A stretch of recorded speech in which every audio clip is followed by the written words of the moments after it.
All right, welcome into another episode of Rain and Kane. Hit that subscribe button, hit the likes as well as we come to you live from the Visiting Athletic Director Suite here at La Tech.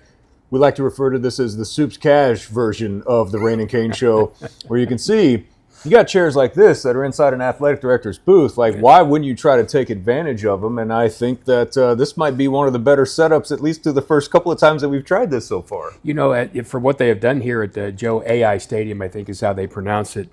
From the first time I was here in '89 until now, it's ridiculous how much nicer it has become. But kind of along the lines of a couple weeks ago at Arkansas State, it was very nice. Yeah. This is terrific. Although I will, full disclosure, pull back the curtain. There was a chair that big in our room last night at the Samstown Casino in Shreveport.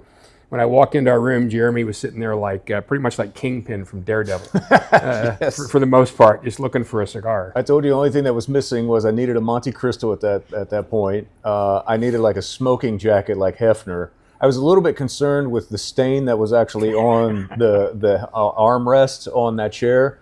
But hey, that's just me being picky about our surroundings. Let's just say we didn't take a black light in the room. No, we did not. We did not at all. One of my favorite things about coming on the road always is just kind of the hanging out aspect that we get. I mean, the football obviously is the most important thing, but what we get to do off of the football field, whether it's coming here super early and setting up or mainly going to dinner, how would you describe the place that we went to last night? You know what? Bruce described it as a place with texture. Okay.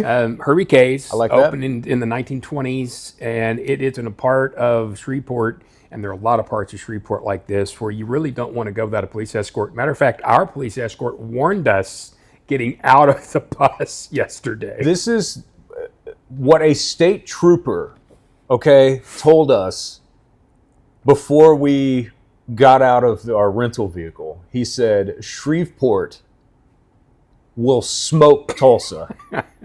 And Bruce was like, what does that mean? I'm like, buddy, let me try to explain that to you a little bit. That means you very much so want to be aware of your surroundings, situational awareness of your surroundings while you're in Shreveport. Because, yeah, when a state trooper tells you, hey, Shreveport will smoke Tulsa, I think you probably should listen. And the place we were going to last night, and especially after that, when we found the convenience store, when I swore that they were just driving out in the middle of nowhere to leave us for dead, you probably wouldn't want to go to on your own. However, our server, Percy, all gold teeth. Awesome. All gold teeth. He was great. He was fantastic. Food was good. Yeah. The oysters, Jeremy and I had oysters. Oh. They were fantastic, off the chain. So far, 2 road trips, 2 wins when it comes to food. Yeah, very much so. So yes, it was an adventurous night last night, but it ended up being well worth it. Well, here we are inside of the press box. I put up the tour of the press box on the channel as well, so I know you guys seem to like that more than you like us talking, so that's fine, and I completely get it. But that is up if you want to check that out. Renovation here, I think, happened in 2017. And for it happening in 2017, they've done a hell of a job of keeping this place clean. Because we've been to some places where they've had renovation, and you're like, really? I don't see it. But yeah, this place is clean. It's very spacious up here. Very. They've used the space incredibly well. And I know that sounds weird as to say something, but that's kind of one of the things that I notice when we go somewhere. Mm-hmm. How are you taking advantage of the space that you have? In La Tech, pretty much, man, you can kick your feet up and spread out up here. Yeah, it's not bad. I mean, it rivals some of the bigger schools we go to. There's no question about that. But do remember, this is a school with great history. They had national championships in lower divisions. They've had players like Terry Bradshaw come out of here, Tim Rattay, who, of course, you're familiar with now at Oklahoma State. I mean, they've had some really good players come through here. Basketball, too, Karl Malone. Jeremy was down looking at some of their statues in their little garden area down here. This is a school with a rich history. Hasn't been great lately, and Sonny Cumbie's in a position where he's got to make it better. This has got to be a tough year for him. Because I have a little bit of a bone to pick with the national championships they claim, and that's going to be a part of my report here on the field because they're honoring the 74 team. They lost. So how this works, and it happened in 74, and there are a lot of football places that have had this happen before they actually play the bowl game. You know, the rankings come out with that particular, I think 74 was the UPI for them. They were named number 1 before they got into their bowl game situation, and this was D2 at the time, and they actually lost in that bowl game. Central Michigan actually obliterated them, but yet the ranking was already out, so they claim a national championship in 74. So, I mean, if you're a La Tech fan, yeah, why not? Like, celebrate it. It's fine. But to me, I'm like, wait a minute. You guys are claiming a championship here that you didn't really finish an undefeated season, and you got beat actually in your bowl game. So there's that. Memories for you from the last time that you were here? Oh, from the last time. It goes back actually to I think the first time when Dan Rowe and I were in '89. They used to have this hill over here with this brass bulldog. Yeah. You would rub on the way down as I was walking down from the locker room. And this is probably about 90 pounds ago for me. I was walking down the locker room and I saw something. I thought, wait a minute. And I struggled my way back up the hill, which back then was hard, and realized that the players chose not to rub the head of the bulldog, but his backside was shining. Oh, okay. All right. That left an impression. Otherwise, since then, they have upgraded. There's no question. And since the last time I was here, and this place is outside of here stayed the same, but what they've done here has been pretty nice. I just want to jump right into it. How, in your opinion, how pivotal is tonight? I thought Arkansas State and this game were the two most important games for Tulsa outside league play. You got to play well in conference, I understand that, but if you lose enough of them in conference, it doesn't really matter. But when you start looking at what you can do in conference and you think you can do, I thought that one of these games had to be a win. Mm-hmm. You've lost one of them. That makes this, in my opinion, a must. And I know it's early in the season to say that because you could go on a streak. But to me, knowing what you have in front of you, a difficult Army team, you got to go to Philly, even though you generally won there. UAB, we don't have a clue about. We just know that Trent Dilfer's doing weird things down there, and it's kind of working for him. You know that the schedule doesn't get easier. And if you think North Texas is not good, you haven't watched. These guys can play too. So I think this one personally is absolutely 100% vital. I think it's big, and even if they end up losing this one because it's still non-conference to me, the thing that makes this one big, besides Captain Obvious of getting back to 500 and before you go on the road for conference, is I think that this group just needs something happen on the road that's positive in terms of momentum building for them. I think if you can come out of here with a clear conscience and that you've played a game that's good enough where you were eliminated enough of the mistakes like you made at Arkansas State, that you come out of here with a win, I think that means the world, not just to the players, but I think to the staff as well.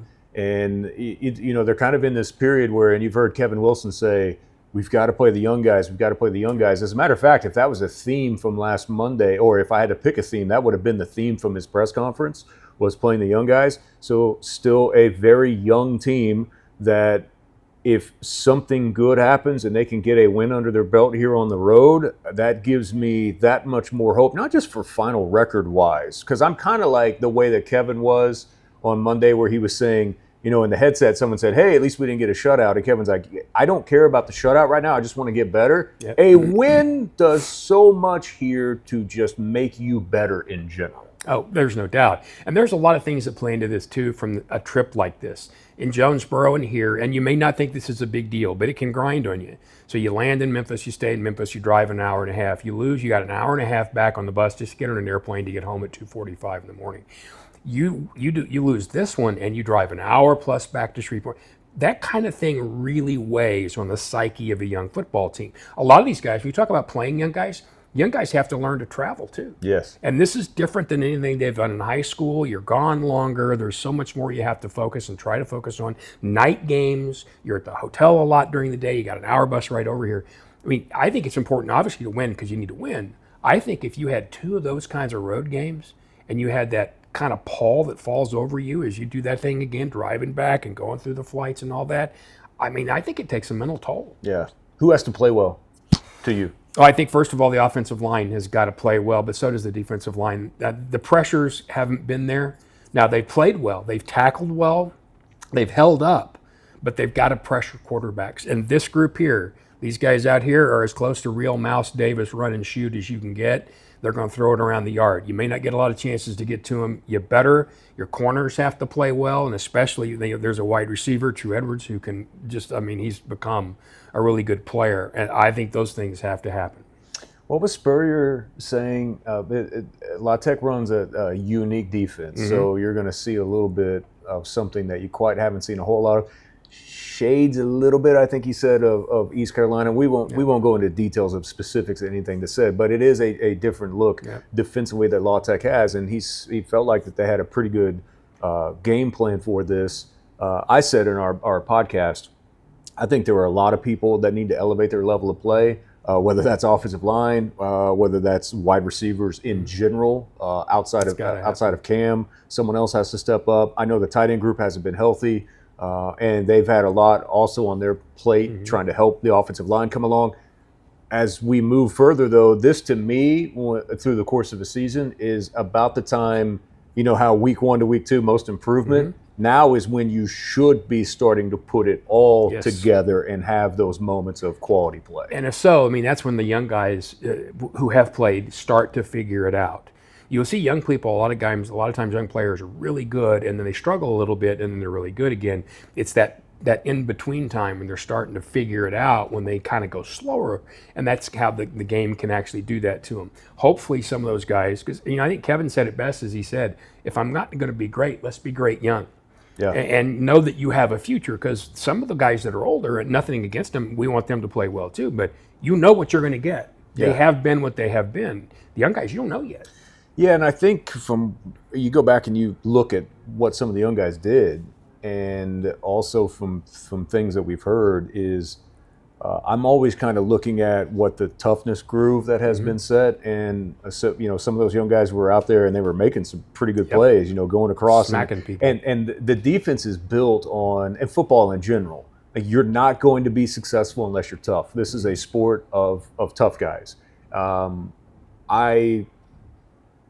The times that I've been here, when I think about those good teams like in 19 and 20, the 21 bunch as well, that just had a bunch of blue-collar, tough dudes on the defensive side of the ball. Absolutely. Like they could hang their hat on defense. Because you remember, a lot of us were looking around and being like, offensively, they are what they are, but man, defensively is where they were really hanging their hat. And I think that this group has a chance to continue to evolve and be kind of that physical bunch as well, even with the young guys. Yeah, you've got to have the Nelson Coleman mentality, the Nick Bunning mentality, the Corey Doris mentality, some of those cats, who played in there. And you go back to Big Cat, guys like him. They were role player guys who developed into much better players and became, in many ways, leaders of their defense. But they were eat nails guys. That's all there is to it. And you may be able to hear the band out there. They're doing the Bulldog Walk. That's what these guys were built on for many years. They had a lot of dudes you wouldn't want to met where we had dinner last night. I can tell you that.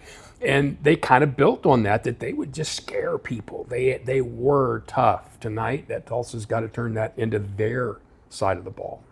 Gut feeling. Did we have this conversation where every time that we have a feeling one way or the next, it usually doesn't end up going well? Always wrong, pretty much. But if you ask our wives, that's just the way it works. I'm wrong all the time. All the time. I can't remember a time when I was right, if I'm just being honest about it. Well, you're right about that. No, you know what? You should probably watch this. I'd probably be wrong. No, there was that one time. Well, you didn't tell me. So there is that. Yeah, I right now, I think I'm probably about as neutral in how I feel about the way that this one's going. I don't have a feeling one way or the other. I have this feeling. I think personally the first 4 minutes are going to tell us. Okay. Because the way La Tech plays offense, you can practice it all day, but it's much like when the Wishbone was really going strong.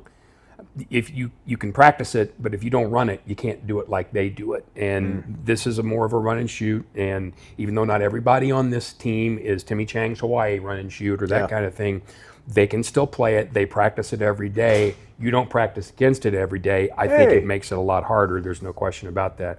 Do we want a special guest? Yeah, right, Bruce Howard. If Poke they're your head able in here, to Bruce. defend it early, then watch out. I think it would be all right. Yeah, you can do whatever you want. You can do whatever you want. The voice of the Golden But he's Hurricane. not sitting on my lap. You're not sitting on my lap. No, he's not at all. We were joking here. This might be better. We were joking. Every time we feel like we have a gut feeling, it completely ends up going the wrong way. Yeah. So I said I'm probably about 50-50 neutral right now about how I feel how this one's going to go. Yeah.